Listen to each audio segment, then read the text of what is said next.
Welcome to this story, one of the most unsettling cases ever noted in Missouri. Before we dive in, share in the comments where you're tuning in from and the exact time you started listening.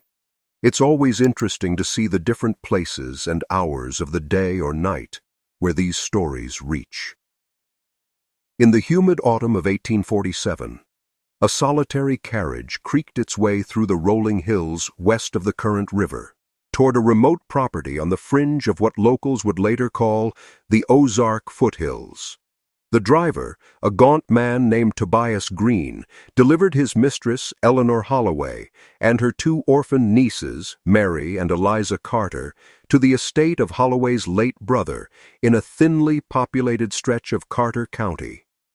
The land lay between dense forest and rocky ridges, more than a day's ride from any sizable settlement. Eleanor, a widow in her early 40s, had traveled from Tennessee with curt resolve. In letters she left behind, she insisted she intended merely to uphold her brother's legacy, caring for his young charges until they came of age. Yet from her first steps onto the cracked porch, neighbors whispered unease. Witnesses claimed she carried a ledger bound in black leather, and she spoke rarely except in clipped, cold commands. County records show that Carter County had seen only a handful of slaveholders by the 1850 census. The Ozark region was, as historians note in A History of the Ozarks, generally unsuited to large plantations and carried few enslaved hands. OUP academic. That background makes Eleanor's sudden insistence on hiring or conscripting houseworkers even more anomalous. A local minister's diary entry from November 1847 describes his visit. I was received by Mistress Holloway. Her nieces, delicate in frame, sat silent behind her chair. They answered no greeting. The minister noted the house was neat but austere, and that Eleanor bore no trace of mourning in her dress. She claimed management of the estate's workforce was her solemn duty. The nieces, Mary, age 15, and Eliza, 13, had no surviving parents. The Carter name carried minor land around a neighboring hollow, but no power. In town gatherings and in bar rooms 15 miles away, talk turned to whether Eleanor had manipulated legal guardianship papers before departure. But all such documents later vanished from the courthouse. By the spring of 1848, the Holloway estate had become an object of hushed curiosity among the scattered Ozark settlers. The property itself, an expanse of oak and sycamore overlooking a muddy creek, was known for its strange silence. No music, no children's laughter, not even the typical bark of dogs, only the rhythmic clang of a bell at dawn and dusk, summoning unseen workers. Eleanor Holloway's nearest neighbor, a farmer named Isaac Boone, testified years later in a deposition tied to a property dispute. She would stand on that porch like a magistrate, the girls behind her never beside. They worked the house and the yard, and at times I swore they worked the field.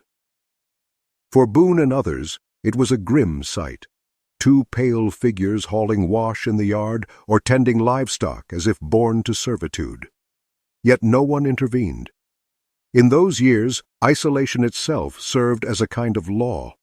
The nearest marshal was a half-day's ride, and women running estates alone were not questioned unless they defaulted on taxes. Still, something about Eleanor's operation didn't fit the region's rhythm. Brooks Blevins, in his History of the Ozarks, notes that the antebellum hills were a patchwork of self-sufficient farms, not grand estates. The Holloway Manor stood apart, built in the old Tennessee style, with its symmetry and iron gate, an architectural arrogance among cabins of rough plank. Throughout 1848 and into early 1849, small notices began appearing in the Springfield Advertiser. Runaway girl, mixed ancestry, last seen near the Holloway property. No direct evidence linked Eleanor to these disappearances, yet her hired men mostly travelers she paid in coin and dismissed without reference, were often seen leaving with hurried steps, refusing to speak of their employment. A winter storm that year damaged the estate's barn. When locals came to help repair it, they found the niece's earring coarse linen, indistinguishable from laborers. Mary's hands were split from frost. Eliza's face carried a deep bruise along her temple. Eleanor dismissed inquiries, saying only, "Discipline is a virtue God expects." After that, no one saw Eliza outside again. Town records list her last sighting in January 1849, when she fetched kerosene from a merchant in Van Buren. The shopkeeper's note, later recovered from a torn ledger, read simply, "Miss Holloway's niece came alone, eyes down, shivering." By the summer of 1849, neighbors began to notice a new sound at dusk. A single voice singing hymns from the fields, slow and uneven, echoing against the ridges. They assumed it was Mary, but no one could be certain. When the constable finally rode up that fall to inquire about unpaid freight charges, the house was locked, the fields overgrown, and the hearth cold. Eleanor Holloway had vanished. The disappearance of Eleanor Holloway in the autumn of 1849 puzzled Carter County for years. The constable, Jeremiah Klein, reported in his notes that the front door was barred from within, yet no one answered. He and two neighbors pried a shutter loose to enter. The rooms were neat, the table set for three, but the food long spoiled. In the upstairs chamber, a single dress hung drying by the hearth, small enough for a girl of 16. Klein's report listed several curious items: a sealed chest containing silver spoons engraved H, a child's ribbon stained with what he described as iron-colored residue, and a stack of letters addressed to a Mr. Edwin Carter, never sent. He forwarded them to the county seat, though the bundle later vanished from record. Outside, the constable found faint mounds of disturbed soil behind the smokehouse. He ordered no excavation, claiming the ground was too frozen, and left the matter for spring. When spring came, the Holloway estate had already burned. The fire broke out in February 1850, on a night of fierce wind. Witnesses saw the glow from miles away, but arrived too late. The walls collapsed inward, and only the stone hearth survived. Theories bloomed like weeds. Some said lightning, others vengeance.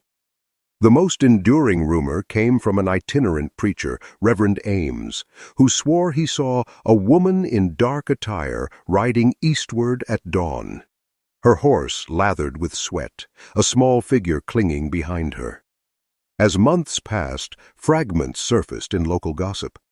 A farmhand working near Van Buren found a blood-marked hairbrush with initials MC carved crudely into its handle.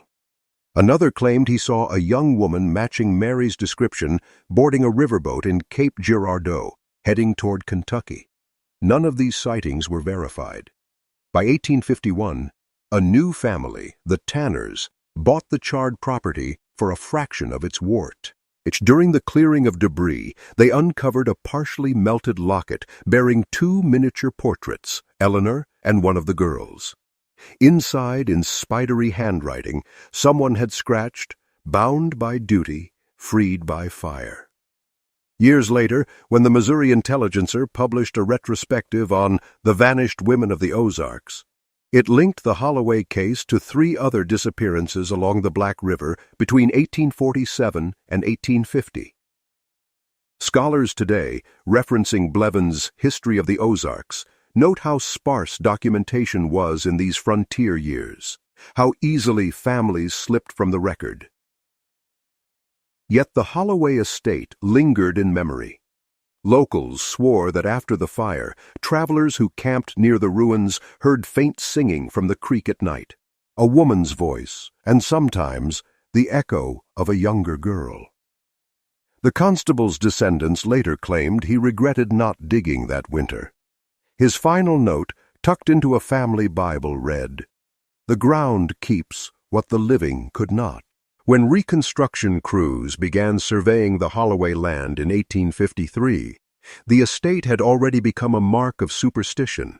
Few locals volunteered to work near the ruins, claiming their tools rusted overnight or that horses refused to cross the charred boundary. The county clerk, Samuel Vance, nevertheless pressed on with the division of the property, ordering measurements and sketches to prepare for resale. During that survey, two laborers, Thomas Crow and Jeb Wilkes, unearthed a section of brick foundation that led to a hidden root cellar. It was narrow, its ceiling bowed by time, and the air inside smelled of mold and lye. They found no treasure, no stored food, only a set of rusted chains fixed to the far wall. Crow insisted they were for storing barrels, but Wilkes wrote later in a letter to his cousin that one shackle still held a small scrap of fabric, striped like a child's Sunday dress. The discovery was quietly omitted from the final land inventory. Vance, known for his rigid handwriting and moral temperament, never mentioned it again in official documents. But a surviving note from his private ledger contains a single line: "Best to leave some things to the soil.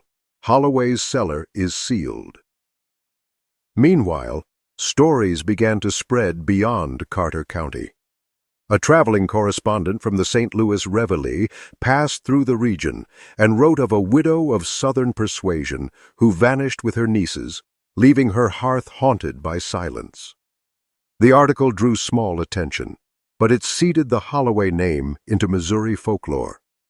Around that same time, Dr. Levi Cranmer, a physician in Poplar Bluff, received what he later described as a curious inquiry from a woman calling herself Mrs. E. Harlan, seeking medical certification for a young lady recovering from extended confinement. The doctor's logbook notes that both woman and patient vanished before the appointment, leaving behind a payment in silver, coinage minted in Tennessee, 1846. Some suspected Mrs. Harlan was none other than Eleanor Holloway, under a false name.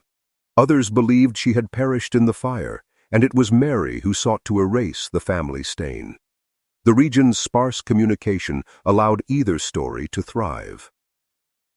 By 1855, the remains of the Holloway structure had collapsed entirely. Wildflowers and vines reclaimed the timbers. Hunters occasionally stumbled upon old household relics: porcelain shards, iron hooks, bits of charred furniture. Each spring flood carried away more of what little was left. Still, references to the family persisted in letters and recollections decades later. One aging resident, Lydia Boone, daughter of Eleanor's old neighbor, told a traveling ethnographer in 1881 that her mother heard two voices in the creek bed long after the fire, one scolding, one crying. The ethnographer, compiling tales of Ozark folklore for a university project, dismissed it as local superstition, but included it in his appendix nonetheless. And so the Holloway estate passed from property to legend, from record to whisper. The name appeared less and less in official ledgers, until even that fell silent. By the late 1850s, Carter County had changed. New settlers arrived along the current river, drawn by logging and modest mining prospects. To them, the Holloway ruin was nothing more than an overgrown foundation beside an untamed creek. Yet among the older families, the story lingered, an unspoken boundary of what not to disturb. It was around this time that a young schoolteacher named Edwin Ross took a room in Van Buren and began cataloging local stories for what he called his Ozark Chronicle. In a surviving entry dated April 1858, he wrote, "In every county there lies a ghost of the living, not the dead. The Holloway woman was no specter, but a mirror of our own silence." Ross interviewed several locals, including Reverend Ames, who was now half-blind, but still lucid. The Reverend maintained his claim that he had seen Eleanor and a young girl escaping east in 1850. He described the girl as ill and near collapse, wrapped in a blanket, though the weather was warm. Ross found the statement compelling but unprovable, since no further record of such travelers existed in riverboat manifests or county ferry ledgers. Around this same period, Dr. Levi Cranmer, still practicing in Poplar Bluff, published a small pamphlet on cases of prolonged confinement and hysteria in young women. Though it avoided names, one case described a patient from the southern counties, pale from darkness and unaccustomed to sunlight. Some later readers believed it was a veiled reference to one of the Holloway nieces, possibly Mary. The pamphlet, now nearly impossible to find, became a footnote in discussions of rural mental health in the 19th century. In A History of the Ozarks, Blevins notes how oral histories often fill the void left by missing records. Carter County, he wrote, lived more by recollection than documentation. And so it was with the Holloway tale. Each retelling shifted slice. Eleanor became crueler, the nieces younger, the cellar deeper. Still, one undeniable fact persisted. No graves were ever found. When the Tanners, who owned the land after the fire, fenced the property, they unearthed no bones, no remains, only bits of chain rusted into the soil. By 1861, as the nation divided in war, the Holloway estate became a convenient tale of moral decay told by both sides. Union men cited it as an example of slave-holding cruelty taking root even in Missouri's hill country. Confederate sympathizers painted Eleanor as a woman destroyed by Northern suspicion and gossip. Neither version aligned fully with the sparse evidence. The property passed through several hands after the war. An 1867 deed lists a Mr. Charles Denby, who tried to build a small mill on the creek. In his correspondence to the county, Denby complained of unquiet dreams and the sound of hammering where none worked. He left the site within a year. By the 1870s, only the chimney remained, a blackened column jutting from wild growth. Children avoided it. Travelers called it the widow's mark. In the autumn of 1872, a university researcher from St. Louis, Professor Nathaniel Corbin, ventured into the Ozarks to collect first-hand accounts of what he termed frontier disappearances. He had come across a clipping from the Missouri Intelligencer about the Holloway estate and was intrigued by its mixture of record and rumor. Corbin traveled with a small notebook, a compass, and a sketch artist, determined to locate what remained of the manor. His field notes, discovered decades later in a university archive, describe his first impression of the site. Nothing remains but a chimney, some brick, and the stillness peculiar to ground that once held grief. The locals will not approach it after dusk. Corbin's interviews in Van Buren uncovered faint recollections. An elderly woman, Martha Vance, the daughter of the former county clerk, recalled her father's reluctance to discuss the survey in 1853. She claimed he kept a bundle of Holloway papers locked in his desk until his death. When his effects were auctioned, the bundle was missing.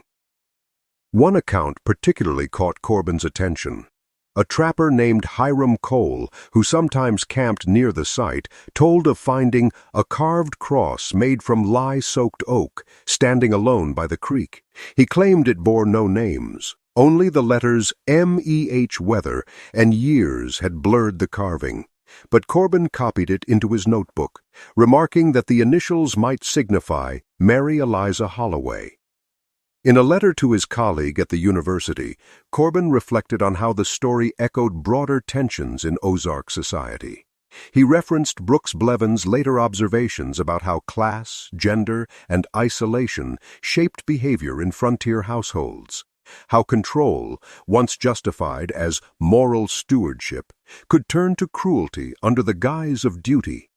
Though Blevins would not publish his work until many decades later, Corbin's instincts Ned with that later historical framework. During his second night camping at the site, Corbin noted faint singing from the creek's direction, low and melodic, accompanied by what he described as a rhythm like hammering wood. He dismissed it as water-striking driftwood, yet wrote the experience unsettled him profoundly. The following morning, his sketch artist reported finding small depressions in the soil arranged in a semicircle behind the old chimney, too uniform to be natural. Corbin measured them, 6 in total, each the length of a child's coffin. He made no further comment except a final line in his log. "The earth resists inquiry. Whatever rests here prefers quiet." Corbin's report was never published. He returned to St. Louis in poor health and died 2 years later. His notebook sat untouched until 1891, when it was briefly exhibited by the university as part of a display on folk mysteries of Missouri. The Holloway pages drew particular attention for their restrained tone, an investigator refusing to name what others had turned into ghost stories. The rediscovery of Professor Corbin's notes in 1891 reignited brief scholarly curiosity, though by then the Holloway case was already fading into the margins of Ozark folklore. Newspapers mentioned it sparingly, often alongside tales of buried treasure or spectral sightings that lent it an air of unreliability. Yet to those few who still lived near the current river, the memory retained weight, not as ghost story, but as moral caution. One of the surviving witnesses, Isaac Boone Jr., son of Eleanor's old neighbor, wrote a letter to the Jefferson City Gazette describing what his father had once told him. Mistress Holloway had a way of speaking that froze the air. The younger niece, Eliza, was small and quiet, but Mary had temper. They say she struck back once, and after that, she was not seen outdoors again. The letter was never printed in full, perhaps due to its accusatory tone, but portions circulated in local conversation. Some took it as evidence that Eleanor's cruelty had provoked the household's unraveling. Others believed it confirmed a violent struggle that ended in the fire. During these same years, the region saw an influx of Civil War refugees resettling the land, clearing forests, and reopening old tracts. A group of homesteaders built a small cabin near what had been the Holloway property, unaware of its reputation. According to a county assessor's log from 1893, they stayed only a single winter. Their departure note, scribbled in pencil, reads, "Strange singing at the creek. Children disturbed. Moving north." By the end of the century, only ruins and stories remained. Still, each generation found some reason to revisit the place. A local teacher used it as a moral parable in Sunday lessons. See what happens when pride turns against family. Older residents nodded, neither confirming nor denying its truth. The pattern of secrecy mirrored the roader culture of the Ozarks. As Blevins observed in A History of the Ozarks, the people valued silence and self-containment. Wrongs were absorbed, not prosecuted. That tendency preserved many mysteries, and the Holloway affair became one of them. When the Missouri Historical Society conducted an oral survey in 1895, a field agent, Harold Dorr, recorded an elderly man named Reuben Tanner, grandson of the family who once owned the Holloway ruins. Reuben recalled finding as a boy 3 iron rings buried in the ash where the hearth used to be. He said his father forbade him from touching them, telling him, "That's where she kept the bad." The interviewer's notes end abruptly after that quote. Beneath it, Dorr added a single question mark, as though uncertain whether to believe or to pursue. The survey was filed away, labeled simply Carter County Miscellaneous. It was never catalogued again. By the turn of the 20th century, the Holloway story had dwindled into a murmur, passed between families like a keepsake best left unopened. The Ozark region itself was changing. Rail lines crept closer, timber camps multiplied, and the once remote hollows began to echo with the sound of saws instead of hymns. Yet even amid progress, the site of the old Holloway estate remained curiously untouched.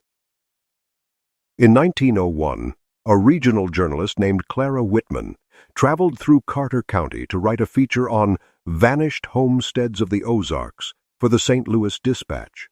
Her account revived interest briefly, if only for its eerie precision. Whitman, a restrained but meticulous observer, described the remains as a field of uneven ground shaded by black locusts, with one chimney still standing like a marker for the unspoken. She interviewed descendants of those who had lived nearby, including a grandson of Reverend Ames.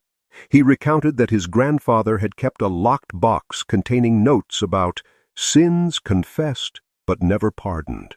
The family, fearing gossip, had thrown it into the creek after his death. Whitman's article quoted the now aged Dr. Levi Cranmer, who still lived quietly in Poplar Bluff. He was nearly 90, his handwriting faint, but he agreed to speak. She recorded his words as, "I remember a woman who called herself Harlan. Her companion looked half-starved, skin pale as milk. She asked if fear could be cured with medicine." The quote became one of the article's most discussed lines. Readers speculated that Mrs. Harlan might indeed have been Eleanor Holloway, or that the young companion was Mary, still living under a borrowed name. The story made the rounds of parlors and tea rooms for a few months before vanishing again under the weight of new scandals. The following spring, Whitman returned to the site, hoping for a follow-up. Locals warned her against camping near the creek, especially alone. She ignored the advice and spent 2 nights there. Her notebook from that trip, preserved in a small archive at the University of Missouri, contains one odd passage. "At dusk, I heard the faint sound of singing, 2 voices, uneven, as though one echoed the other from beneath the ground. It ceased when I moved closer." Whitman never claimed to witness anything supernatural, but her tone shifted in later writings.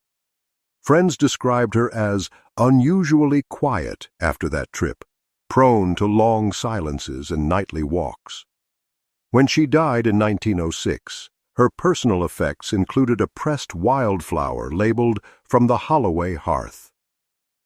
After her death, the story lay dormant once more. The logging companies that came in the 1910s leveled much of the surrounding forest, but even they avoided the patch of ground where the old foundation had been. Not out of superstition, they said, simply because nothing good ever grew there. When timber roads finally reached the interior valleys of Carter County in 1911, the old Holloway land was marked for clearing. The foreman, Edward Rourke, noted in his survey that the soil near the chimney is soft and sinks under pressure, an observation later underlined in his own handwriting. He ordered the men to set the line farther upslope, citing safety. Unofficially, the workers refused to touch the area after dusk. That spring, one of the crewmen, Joseph Wren, told a reporter from the Poplar Bluff Courier that his spade struck something hollow in the clay near the ruins. Thinking it a buried barrel, he dug several feet before the earth gave way, revealing a slab of stone. Beneath it lay what appeared to be a sealed pit, roughly the size of a cellar. Wren claimed they stopped immediately when a damp, foul odor rose out. No inspection followed. The crew left that section unworked. When county officials arrived weeks later, heavy rain had collapsed part of the trench, washing away the opening entirely. No further excavation was ordered, and Rourke's final report omitted the discovery altogether. Only Wren's unsigned statement, later found folded into a ledger, preserves the description. Around the same time, a new school was built in Van Buren, and the Holloway story resurfaced among the children's lessons as a caution against cruelty and pride. Teachers treated it as fable, but locals, especially those whose families had been there since the 1840s, kept their distance from the facts.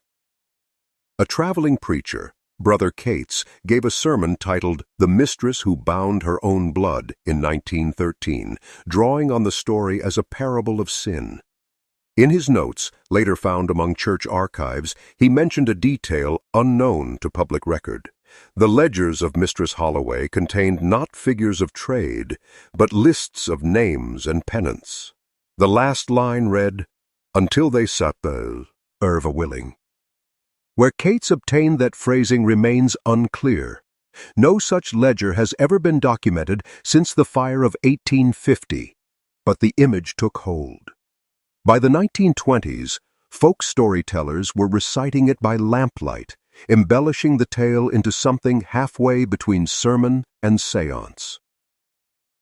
In 1924, a folklorist from Arkansas, Helen Duval, passed through the Ozarks collecting regional legends. Her short essay, Women Who Vanished, mentions Holloway briefly. Even now, the river folk speak of a lady whose pride turned her heart to stone, whose house swallowed its own cries. The story, though distorted, carried faint truth. The dates, the location, the nieces. Duval cited an elderly woodsman who claimed his grandfather had helped bury small coffins after the fire. When pressed for proof, he laughed and said, "Proof? You dig there, you'll hear 'em still." After Duval's piece, the Holloway legend entered that strange borderland between documented history and living myth. Anchored enough to be studied, too uncertain ever to close, by 1930, the Holloway estate had become a name locals used to orient themselves more than a place anyone visited. Past the Holloway field, they'd say, or beyond the Holloway bend, though few could point to where the house once stood. The Ozark Hills had reclaimed nearly every trace, save the chimney, leaning now under its own weight, and a faint depression where the root cellar had been.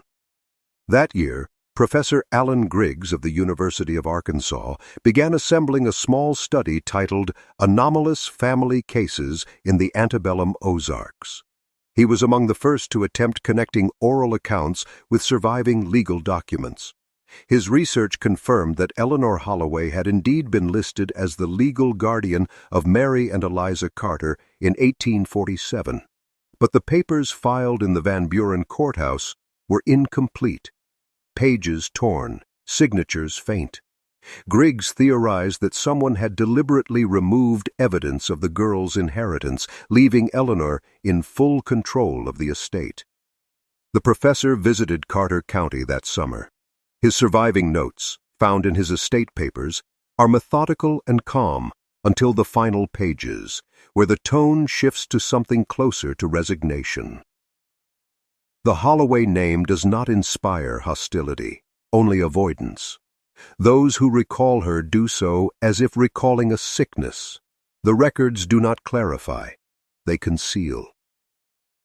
During his stay, Griggs met Mrs. Lydia Tanner, granddaughter of the family who had once owned the land after the fire. She described finding fragments of a burned Bible, its pages fused together by resin and ash.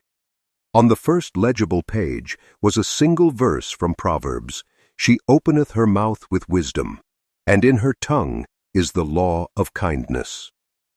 Tanner recalled that her mother had thrown the fragment into the hearth, whispering, "She never read it." When Griggs asked if anyone had ever excavated the area properly, Tanner shook her head. "We leave that ground to itself," she said. "Everything buried there wanted it that way." Griggs later returned to Fayetteville and compiled his findings into an unpublished monograph. He included a small acknowledgement to earlier regional work, citing A History of the Ozarks as background for understanding the isolation of frontier families. His conclusion was not sensational, but sober, that moral confinement breeds its own silence, and that the Holloway case represents the moral geography of its age. The manuscript, though never printed, circulated privately among academic circles. A copy survives today in a university archive, its pages yellowed, the section on Holloway flagged by readers for its eerie restraint. In 1935, a WPA, Works Progress Administration writer, visited the region to collect folk histories. His guide, an aging farmer named Caleb Wilkes, led him past the old property and said quietly, "Don't linger there. The land remembers when women went missing." The writer recorded the line faithfully, ending his report with a note. No visible remains of the estate, only air, trees, and a stillness one feels in the bones. The 1940s brought a slow fade to most of Missouri's oral histories. War and migration emptied much of rural Carter County, and those who remained seldom spoke of old tragedies. Yet the Holloway ground resisted erasure. Even after the timber roads fell silent and weeds overtook the paths, occasional visitors described sensations difficult to dismiss. An unease without clear cause. Among the few who documented that feeling was Dr. Howard Eldridge, a historian from Columbia who specialized in frontier justice. In 1942, while preparing a lecture on the psychology of isolation, he visited the Ozarks and stopped briefly in Van Buren. Local clerk Esther Malloy guided him to what remained of the Holloway property. In his journal, he wrote, "I saw nothing extraordinary, only a rise of ground and an aged chimney. But the air carried a peculiar heaviness, as if something here had waited too long to be heard." Eldridge compared the Holloway case to several frontier disappearances he had studied in Arkansas and Tennessee, yet he found its documentation unusually coherent for what was presumed myth.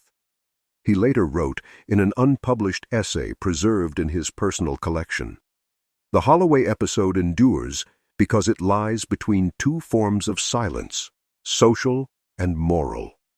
It is not merely tragedy, but reflection, the echo of control turned inward." His brief mention of a history of the Ozarks drew attention to how the region's isolation could magnify both virtue and cruelty. Though Blevins' full text was not yet available in Eldridge's lifetime, the observation prefigured much of that later analysis, the tension between independence and secrecy that defined 19th-century Ozark families. In 1946, the state conducted a geological survey through the region. The Holloway land, by then designated Parcel 17C, appeared on maps for the first time in nearly a century. Surveyor Marvin Holt recorded shallow depressions that appeared man-made, noting ground soft, circular indentations evenly spaced. Locals advise avoiding excavation due to family sentiment. The language was bureaucratic but telling. Even after generations, the phrase family sentiment cloaked what older residents still feared to name. By the early 1950s, the ruins had vanished beneath overgrowth. The chimney collapsed during a thunderstorm and was never rebuilt. A narrow game trail replaced the old road. Only a few hunters, fishermen, and the occasional drifter passed through. Those who camped nearby sometimes mentioned two voices by the creek, a detail so recurrent that it slipped into regional folklore collections as late as 1957. When interviewed for a state folklore project that year, a local man, Earl Denby, summarized it this way: "We don't call it haunted, just wrong. That's Holloway ground. You'll sleep, but you won't rest." The archivist who recorded him underlined the final phrase and wrote in the margin, "End of tape. Battery failed." By 1961, the old Holloway land had almost slipped off maps altogether. County lines shifted, and new highways redirected travelers far from the wooded hollows. The area became a stretch of forest rarely visited except by trappers and the occasional surveyor. Yet that year, an unexpected event brought the legend back into the public record. A group of forestry students from the University of Missouri conducted soil sampling in Carter County as part of a study on reforestation. Among them was Philip Crane, who later submitted a short report that would quietly revive interest in the Holloway estate. His account was brief, barely 2 pages, but one section stood out. While excavating at an unmarked site approximately 2 miles northwest of the current river, we uncovered remnants of hand-formed brick and a single iron ring fixed to a stone base. The ring was not farm hardware by appearance. The site corresponds roughly to old regional accounts of the Holloway place. No further dig was performed per local request. Crane, then only 23, had no idea of the site's history. When he submitted his report, an older faculty reviewer added a note in the margin. Likely folklore, leave undisturbed. The file was archived and forgotten until the 1980s, when researchers rediscovered it in the university's records on historic homesteads. Local memory persisted even when official acknowledgement did not. Older residents still told fragments of the tale, of a stern woman, her nieces turned servants, and a fire that silenced them all. By this time, the story had drifted into the same category as other Missouri hauntings, stripped of names, but not feeling. In 1968, a regional newspaper, the Ozark Chronicle-Review, published a column titled "The Lost Ladies of the Holloway Place." The writer, Marjorie Fields, had grown up hearing the story from her grandmother, who claimed to have known one of the Tanner descendants. Fields visited the property and wrote, "The land itself has a quiet that seems heavier than peace. No birds nest in the trees nearest the old foundation, and the creek water slows there as if remembering." Her article included a photograph, the first taken of the site in decades, showing only an expanse of wild grass and a few half-buried stones. Yet readers wrote in by the dozens, sharing family versions of the story. One letter claimed a relative had once found 3 unmarked graves near a line of sycamores. Another swore that the woman's voice still sings hymns in spring fog. Though sensationalized, these accounts rekindled academic curiosity. A brief lecture series at the University of Missouri that same year cited the Holloway affair as a case study in regional amnesia and moral folklore. Still, no excavation followed. Officials cited environmental protection laws, but locals whispered that no one wanted to disturb what lay beneath. As one elderly farmer put it during an interview in 1971, "They're part of the dirt now. Let the Ozarks keep their secrets." Through the 1970s, the Holloway site remained mostly forgotten, buried beneath oak and hickory. A new generation, more transient and less bound by local memory, no longer knew the name. Still, a few fragments persisted among historians and folklore enthusiasts who viewed the case as a rare blend of documentation and myth. In 1974, Professor David Rennick, a cultural historian from Springfield, compiled a lecture series titled "The Silent Estates of the Ozarks." One segment examined the Holloway affair, citing early records, newspaper clippings, and the rediscovered notes of Professor Corbin from the 1870s. Rennick argued that the case illustrated how patriarchal authority, transposed onto a woman during widowhood, becomes tyranny in isolation. His tone was not moralistic, but analytical, weaving the Holloway household into a broader study of social hierarchy in the antebellum frontier. The lecture drew modest attention, but what unsettled listeners most was Rennick's closing remark. All tyranny ends with silence, yet some silences breathe. Later that year, Rennick traveled to Carter County to visit the site himself. He was accompanied by a photographer, Lisa Harwood, who later recounted the visit in a local history magazine. She described the ground as soft and uneven, with the remnants of brick nearly swallowed by soil. "You could still trace the outline of a foundation," she wrote, "but it felt more like stepping on a scar than a ruin." Rennick's journal from that trip, preserved in his estate, contains several brief entries, most mundane: weather, directions, road conditions. Then, one final note dated October 3, 1974. A faint hum at dusk, not wind. Echoes near the creek. Possibly distant machinery, but rhythm too steady. Harwood heard it too. When he returned home, Rennick prepared a manuscript titled The Holloway Estate, a case of familial servitude in the 19th century Ozarks. It combined historical evidence with sociological reflection and was accepted for publication by a regional university press. But before the print run, a flood destroyed the publisher's storeroom, and nearly all proofs were lost. Only one carbon copy survived, held by Rennick's widow. She refused to release it publicly, saying, "He came back from that place quieter than he left." In later years, folklorists referenced the Holloway account less for its specifics than for its atmosphere, a story whose facts resisted finality. The Missouri Folklore Society, in a 1979 conference, described it as an example of cultural guilt turned into landscape memory. One attendee, a soft-spoken librarian named James Harlan, pointed out that his own family bore the same surname as the alias Mrs. Harlan once used by Eleanor Holloway.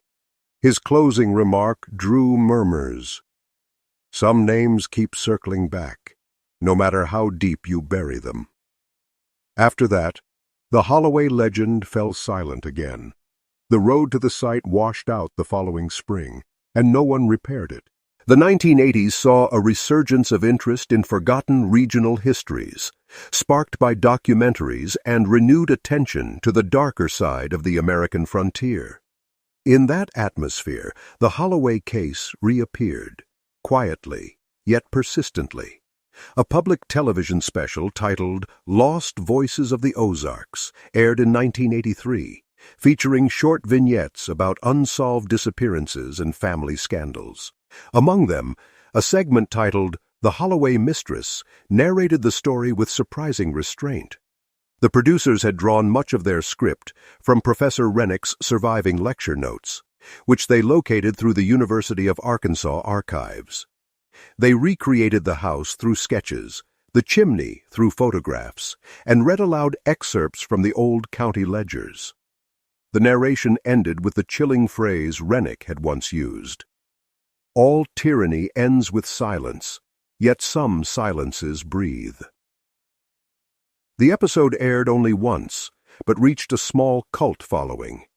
Letters arrived at the station from viewers claiming family connections, one insisting their grandmother had been the last living tanner to walk the Holloway land.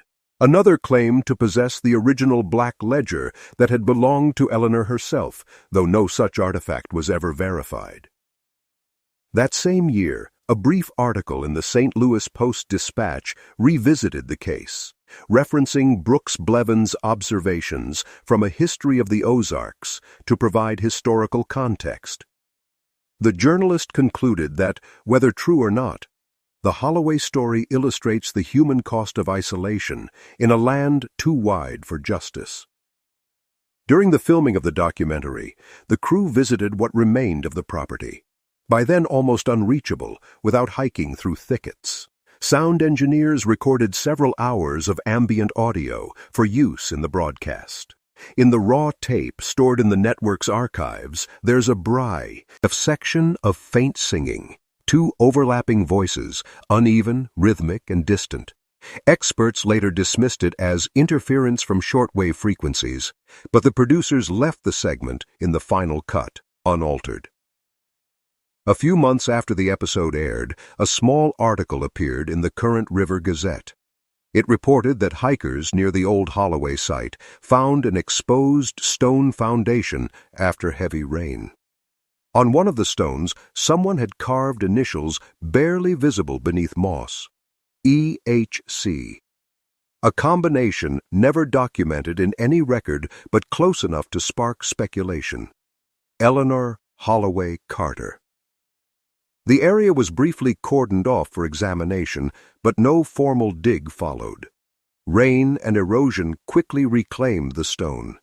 Within a year, even its location was uncertain again. By 1987, the forest had swallowed the Holloway grounds completely. The last photo of the site, taken by a local amateur historian, shows only a slope of wild grass and broken stone under a wide, empty sky.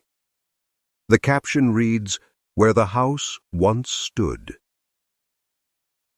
Still, the story endured, passed in whispers, retold at campfires and small-town gatherings. Each version ended the same way: the singing, the silence, and the creek that refused to run clear. In 1991, a graduate student from the University of Missouri named Hannah Croft chose the Holloway affair as her thesis topic for a degree in historical anthropology. She approached it not as ghost lore, but as a psychological study of isolation, gender, and inheritance law in 19th century Missouri. Her correspondence with local historians shows methodical precision and a quiet fascination that grew as she sifted through the fragments left behind. Croft visited the Carter County archives, interviewing descendants of families connected to the story: the Boones, the Tanners, and a branch of the Vance family. Many were polite but cautious, repeating phrases heard from their grandparents. "Some things ain't for digging, and best leave the Holloway ground be." Still, one elderly resident, Mrs. Alma Denby, offered a surprising recollection. She claimed that when she was a child, her father unearthed 3 little crosses near the creek after a flood in the 1940s, made of thin oak slats bound with rusted wire. He reburied them without ceremony. Croft documented this carefully, but noted that Mrs. Denby could not remember the exact location. The rest of her interviews offered the same paradox. Everyone remembered something, yet no two details agreed. Returning to Columbia, Croft examined the rediscovered Professor Corbin field notes from 1872 and cross-referenced them with land deeds. Her findings confirmed that the Holloway property once bordered the tract known locally as Whisper Creek, whose soil composition aligned with the forestry report from 1961. In her analysis, she theorized that the cellar, mentioned in early testimonies, may have been part of a springhouse or underground storage chamber, plausible, but large enough to hide evidence of something else. In her thesis, submitted in 1993, Croft wrote, "The Holloway affair demonstrates how isolation distorts duty into domination. Its endurance in memory suggests not a haunting, but a collective unease over power misused and never atoned." Her paper, while academically restrained, carried a tone that readers found unsettling. She ended it with a simple observation: "The Ozarks keep secrets in plain sight. The ground need not yield bones to tell a story." Months after defending her thesis, Croft returned to Carter County one final time. In a letter to her advisor dated September 4, 1993, she wrote, "I walked to the creek alone at dusk. The air felt heavy and alive. The sound of water over stone matched a rhythm I've read of before. It is not frightening, but it does not feel empty either." She left the site before nightfall and never returned. Her thesis remains archived at the university library. Curiously, a penciled margin note on her final page, added by an unknown hand, reads, "Two voices again." By the early 2000s, the Holloway estate had become a minor but persistent entry in Missouri's growing body of dark regional folklore.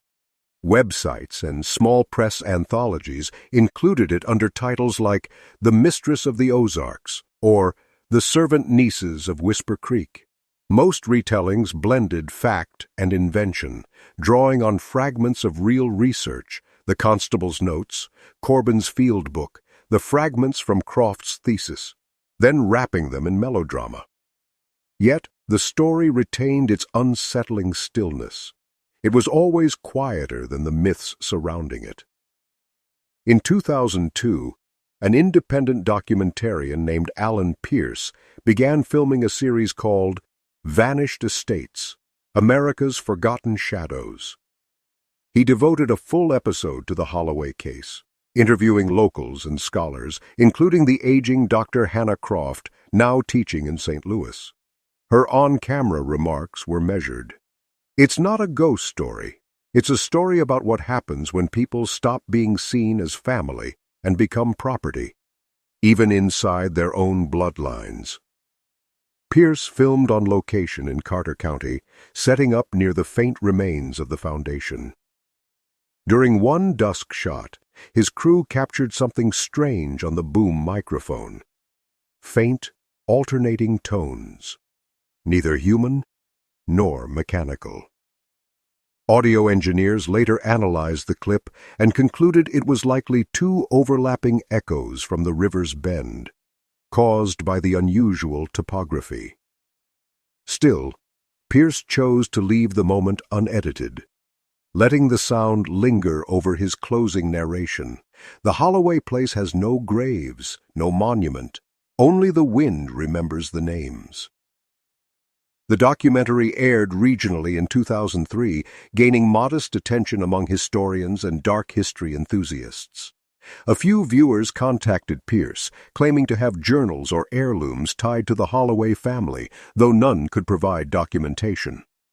One claimed to possess the black ledger mentioned in 19th-century rumors. When asked to show it, the correspondent stopped replying. Pierce himself returned to the site in 2005, accompanied by a small research crew. His notes describe low mist over the creek, the temperature dropping sharply after sunset, and a hush so complete it felt deliberate. He left before midnight, but reportedly told colleagues afterward that the location felt full, like a room after voices have gone quiet. Later that decade, A History of the Ozarks saw renewed readership, and Blevins' passages on moral solitude and domestic tyranny found fresh relevance in light of cases like Holloway's. Scholars began to frame the story not as mystery, but as metaphor, how inherited silence shapes collective memory. By 2010, the land was once again inaccessible, swallowed by forest. Only an unpaved road curved toward the area, now posted with a small rusted sign reading, "Private property, no entry." Locals said no one owned it officially anymore. The title deeds had lapsed through generations of neglect. But older residents still warned, "If you find it, don't call it by name. Some places prefer not to be remembered."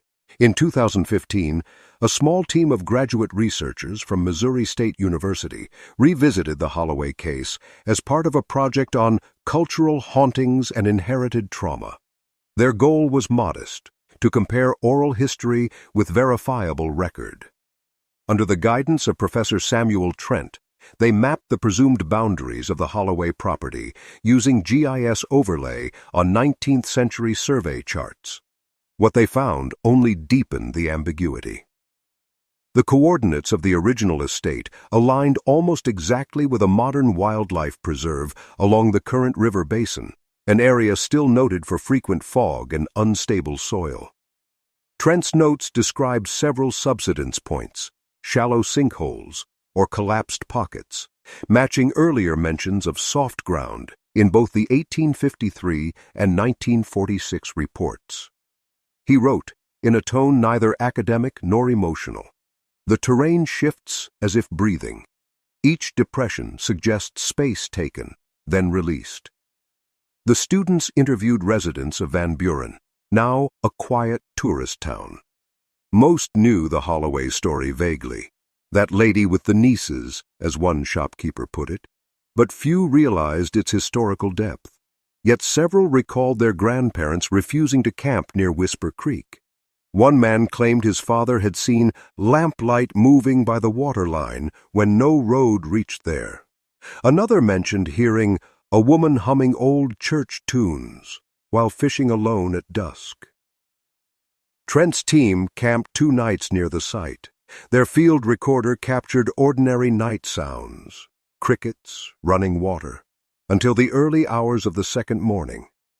At precisely 3:12 a.m., the device registered a low harmonic pattern lasting 17 seconds. 2 tones, one slightly higher than the other, alternating in rhythm. The team dismissed it as overlapping wildlife calls, but included the file in their appendix, labeling it anomalous environmental resonance. When the study was published internally in 2016, its conclusion echoed Croft's words decades earlier.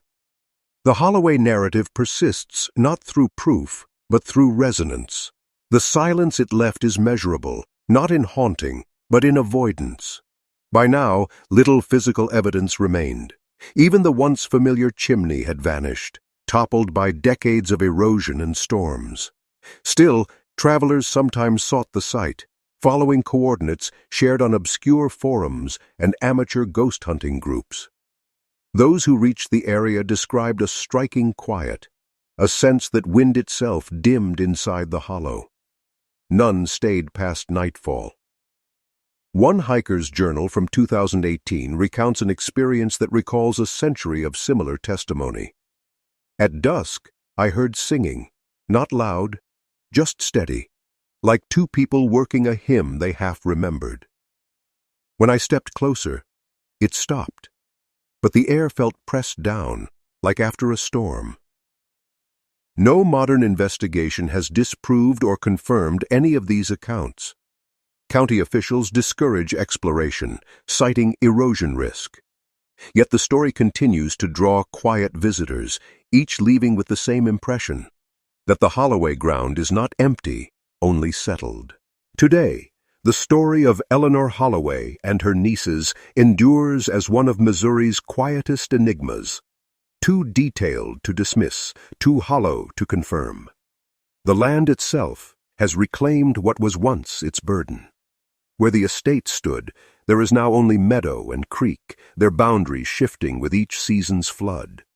Travelers describe the air as oddly still there, thick with the scent of wet stone and sycamore.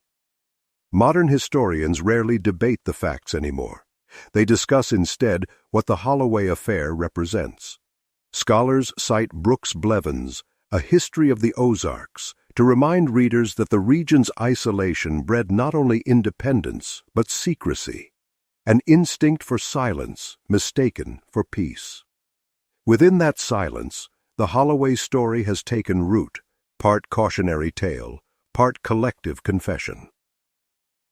In 2020, the Carter County Historical Society quietly placed a small marker at the edge of Whisper Creek. It bears no names, only a brief inscription. Site of the Holloway Estate, CY 1847 to 1850. Ownership uncertain. Memories remain. No ceremony accompanied its placement. Only a few local officials and one historian attended. A short note in the town paper recorded it, calling the site a fragment of a story the land has chosen to keep. Even now, residents speak of the place in lowered tones. Some say the soil shifts after heavy rain, as though something below rearranges itself. Others mention a faint melody drifting across the water at night. Two voices, one sure, one uncertain. Neither angry nor mournful, just insistent, like a memory trying not to fade. Occasionally, hikers report seeing traces of a foundation under the grass, but each time they return, it seems to have changed shape or disappeared altogether. The old trail has nearly vanished. Trees have grown thick where the carriage road once led. Only the creek's slow curve remains constant, cutting the SA. May patient line it has drawn for centuries. There are no ghosts here, only echoes. Yet the echoes hold weight, reminders of what isolation can conceal and what power, left unchecked, can distort. The story survives because it asks no forgiveness, offers no clear ending. It lingers in the county's collective memory the way humidity lingers after rain, unseen but felt. And so, when dusk falls over Whisper Creek and the air grows still, locals say the past returns in small gestures, a shift of wind, a ripple across dark water, or the faint suggestion of a hymn. They do not listen long. They say the Holloway ground is quiet now, but in the Ozarks, quiet is never empty.